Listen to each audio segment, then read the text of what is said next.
Os ataques contra a Igreja de Cristo. Aula 8.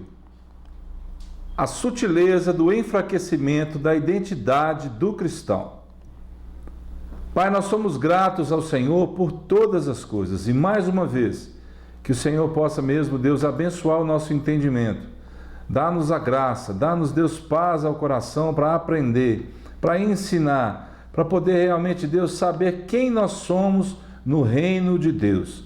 Muito obrigado por esse dia, Pai. Obrigado em nome de Jesus. Amém? Como assim? A identidade do cristão, a sutileza do enfraquecimento da identidade do cristão. Eu, quando trabalhei com segurança de boate, segurança de eventos, muitas vezes eu ouvi uma frase seguinte: você sabe com quem você está falando? Ela era dita num tom de ameaça, num tom de suspense, num tom de eu sou melhor do que você não pode fazer isso comigo, você sabe com quem que você está falando? Você sabe filho de quem que eu sou? E nós temos hoje convicção de quem realmente nós somos. Você se lembra das identidades? O modelo antigo, o modelo de identidade novo, o documento único, né, junto com a carteira de motorista e tudo. Mas é sobre isso que nós vamos falar. Olha o texto que eu separei para a gente. Vós, porém, sois raça eleita, sacerdócio real, nação santa, povo de propriedade exclusiva de Deus, a fim de proclamardes as virtudes daquele que vos chamou das trevas para a sua maravilhosa luz. Vós sim, que antes não erais povo, mas agora sois povo de Deus, que não tinhas alcançado misericórdia, mas agora alcançastes misericórdia. Está aí então quem nós somos. Vamos lá para a introdução para ver o que essa lição tem para a gente.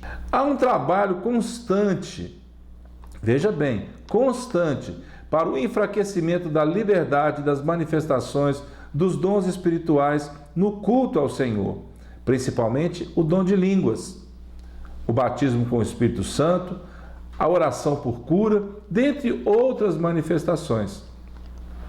Fica claro que essas manifestações são nada mais, nada menos que sinais da evidência de que? De nossa identidade como cristãos.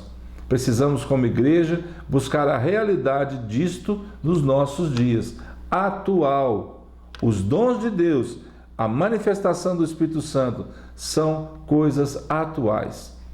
Há quem ignore e até mesmo defenda esses ensinos que menosprezam tudo o que o Espírito Santo fez na história da igreja. Lembra lá desde o movimento pentecostal, aqueles imigrantes que vieram, trouxeram esse avivamento para nós, inclusive do movimento pentecostal. E olha que promessa maravilhosa para respaldar isso que nós estamos falando. Ao cumprir-se o dia de Pentecostes, estavam todos reunidos no mesmo lugar. De repente, veio do céu um som como um vento impetuoso e encheu toda a casa onde estavam assentados. E apareceram distribuídas entre eles línguas como de fogo, e pousou uma sobre cada um deles, ou seja, foi muito específico. Todos foram cheios do Espírito Santo e passaram a falar em outras línguas, segundo o Espírito lhes concedia que falassem. O que foi esse movimento pentecostal? Que doideira! Todos reunidos, pessoas de várias nacionalidades, vários lugares, várias nacionalidades, vários povos ali representados. E a palavra de Deus fala que houve um derramamento sobre cada um deles. Deus é muito específico. O que Ele tem para você é só seu. Deus muitas vezes trabalha na multidão, mas Deus é um Deus o quê? Individual.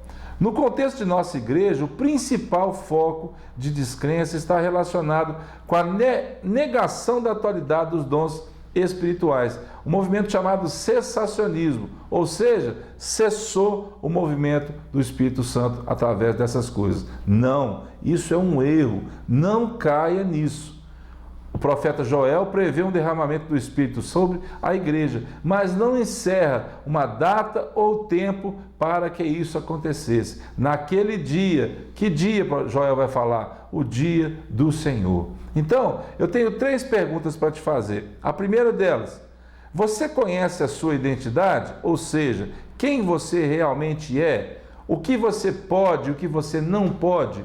O que você faz ou o que você não faz em nome daquele que é chamado de Senhor da igreja, Jesus Cristo? A segunda pergunta: você tem sido coerente com a sua identidade? Você tem caminhado como um verdadeiro filho de Deus ou não? E a terceira pergunta: você tem preservado a sua identidade? A sua identidade está na sua carteira? Talvez você tenha tempo de fazer isso agora, pegar a sua identidade. Ah, minha identidade eu não sei onde está. Olha que perigo. Ah, minha identidade está toda estragada. Outro perigo. Se você tratar a sua identidade espiritual como a sua identidade física, é bom então que você esteja com ela à sua mão. Para quando alguém te perguntar sobre a esperança que há dentro de você, você saiba como responder. Você saiba quem você é, como você vai conservar, como você vai manter. Já pensou a identidade toda detonada, toda rasgada, toda picotada? Não. A sua identidade como cristão é um reflexo de como você está por dentro.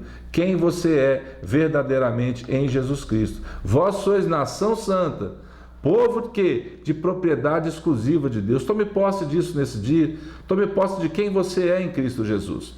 O Antigo Testamento mostra a ação do Espírito Santo em diferentes momentos e sobre a vida de diferentes pessoas, muitas vezes para obras específicas, mas havia ainda assim a promessa do profeta Joel, como dito anteriormente.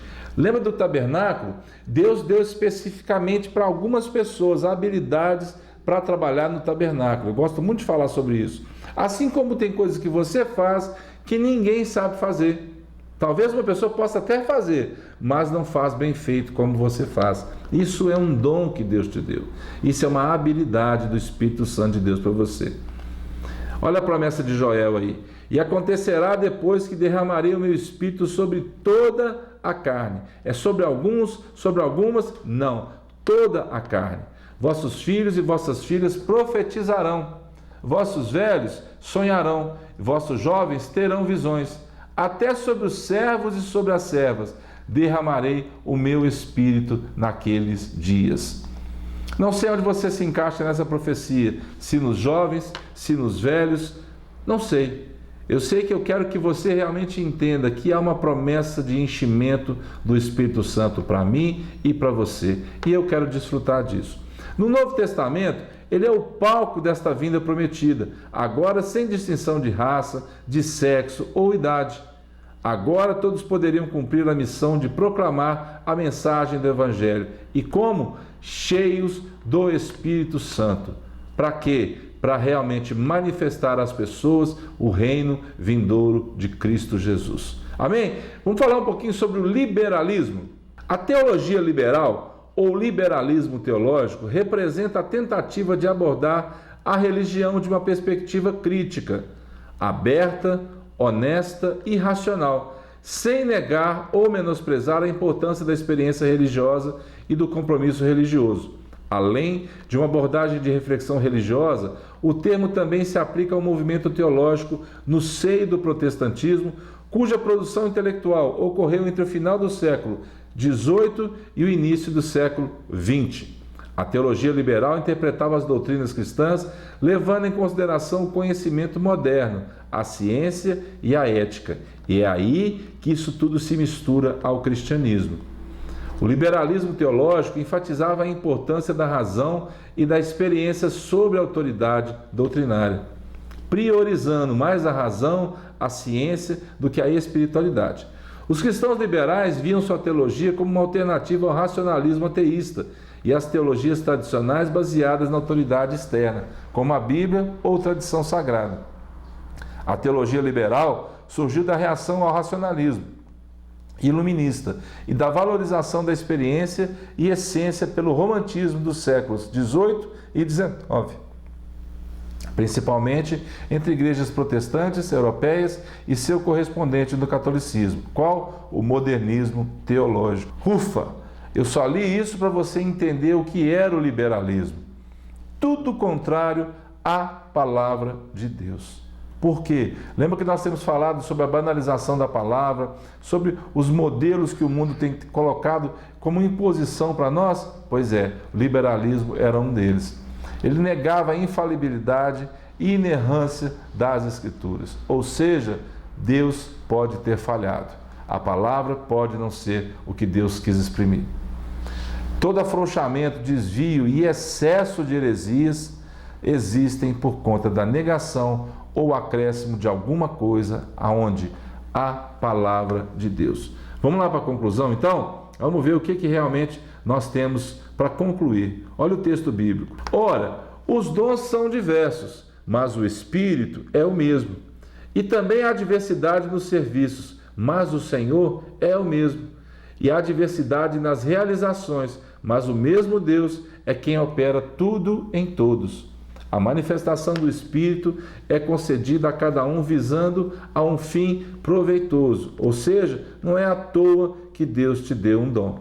Porque a um é dada, mediante o Espírito, a palavra da sabedoria, e a outro, segundo o mesmo Espírito, a palavra de conhecimento, a outro, no mesmo Espírito, a fé, e a outro, no mesmo Espírito, dons de curar, a outro, operações de milagres, profecia, discernimento de espíritos, variedade de línguas, e a outro, capacidade para interpretá-las. Mas um só e o mesmo Espírito realiza todas essas coisas, distribuindo-as como lhe apraz, a cada um individualmente. Fique de olho de hoje. A fidelidade às Escrituras e o exercício dos dons, mas eu quero deixar frisado isso para você, dia após dia. Não seja cheio do Espírito Santo hoje para amanhã não, meu irmão, minha irmã. Seja cheio do Espírito Santo todos os dias.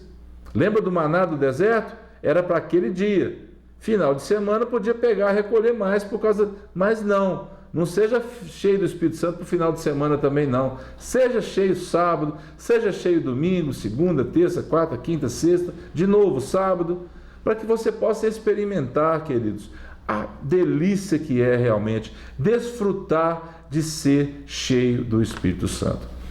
São instrumentos espirituais para manter a chama do movimento pentecostal, como a revista nos ensina, acesa e atual para a igreja. Então, o que quer dizer isso para a gente mesmo? Como é que será que Deus fala com a gente hoje? Havendo Deus outrora falado muitas vezes e de muitas maneiras aos pais, pelos profetas, nesses últimos dias nos falou pelo Filho, a quem constituiu o herdeiro de todas as coisas, pelo qual também fez o universo, diz o escritor aos Hebreus.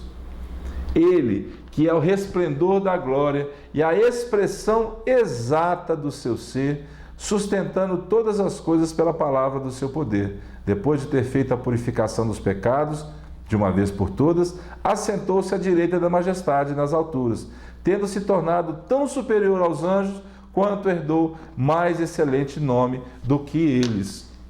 E você bem sabe, ao qual esse nome todo joelho um dia vai se dobrar e toda língua vai confessar que Ele é o Senhor, o meu Senhor, o seu Senhor, o nosso Deus. Que o Senhor te abençoe. Lembre sempre quem você é, para que você foi chamado e qual o seu papel nessa cadeia, qual o seu propósito no mundo que Deus tem realmente reservado para nós. Que o Senhor te abençoe. Fique em paz. Até a próxima, em nome de Jesus.